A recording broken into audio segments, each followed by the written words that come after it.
Okay, so today, since I'm out, we are going to be working on graphing y equals mx plus b. Yesterday, we talked about y equals mx plus b, and the key parts that you're going to need to do today are the slope and the y-intercept.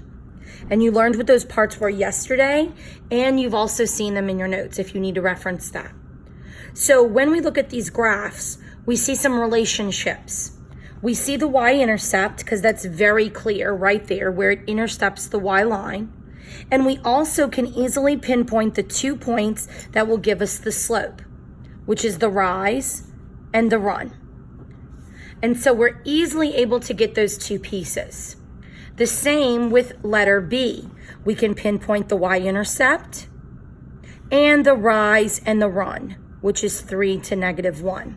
So if we are going to write these two pieces as m equals 1/2 when we reduce our fraction, x, plus 3 due to the y-intercept, we're going to do the same thing here, y equals -3 over 1x plus the 7 y-intercept. Please do C and D also as a model.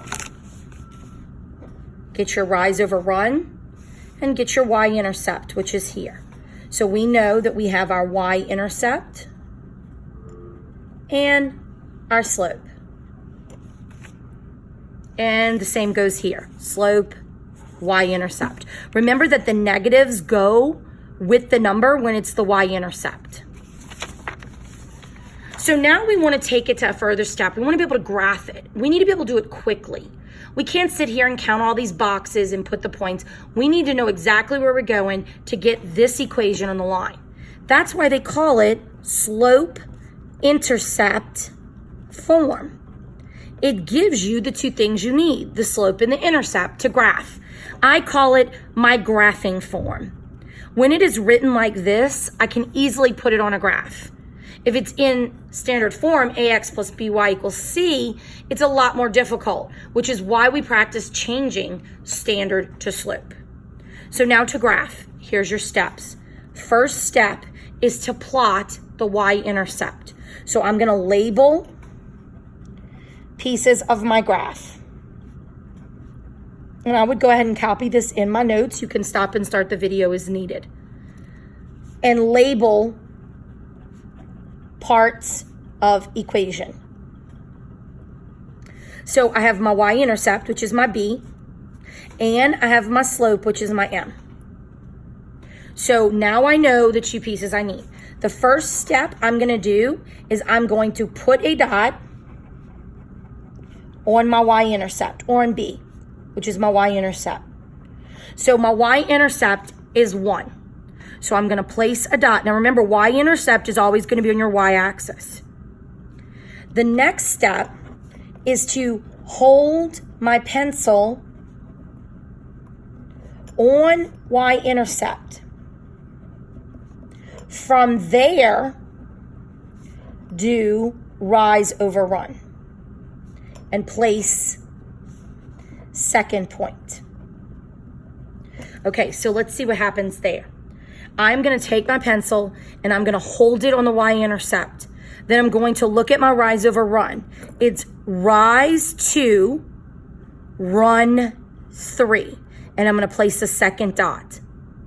As soon as I have my 2 dots, I can take my ruler and I can draw my line.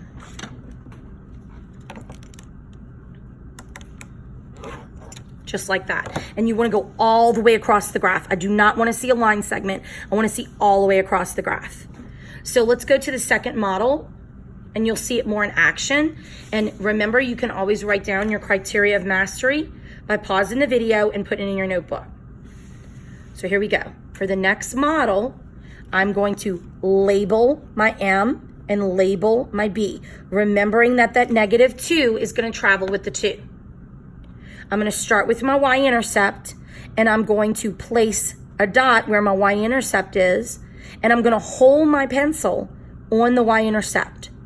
From there, I'm going to rise over run. Now remember, with the negative, it can be in the middle, the top, or the bottom. So you have to choose, do I want to make the 3 negative or the 4 negative?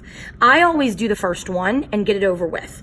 So -3 means I'm going down when I rise. 1, 2, 3, and then run 4. 1, 2, 3, 4. Remember that I'm running positive for the 4. Now I have 2. I'm going to put it, and I want to try to be as careful as I can when I draw my line so it's most accurate. Remember, we do have human error when we're graphing. And the good thing is now I can double check. I have a negative slope. It's going downhill. Okay. Okay, let's do the next one. I'm going to identify this as my M and this as my B. So I'm going to go ahead and I'm going to plot the -7.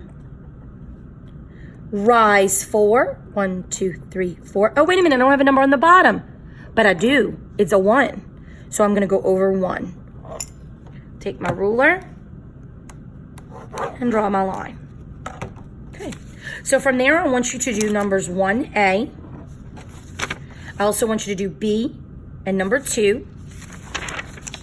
Do number 3, number 4. Number A and B, for A and B, you could do that as well. 5, and you can complete that.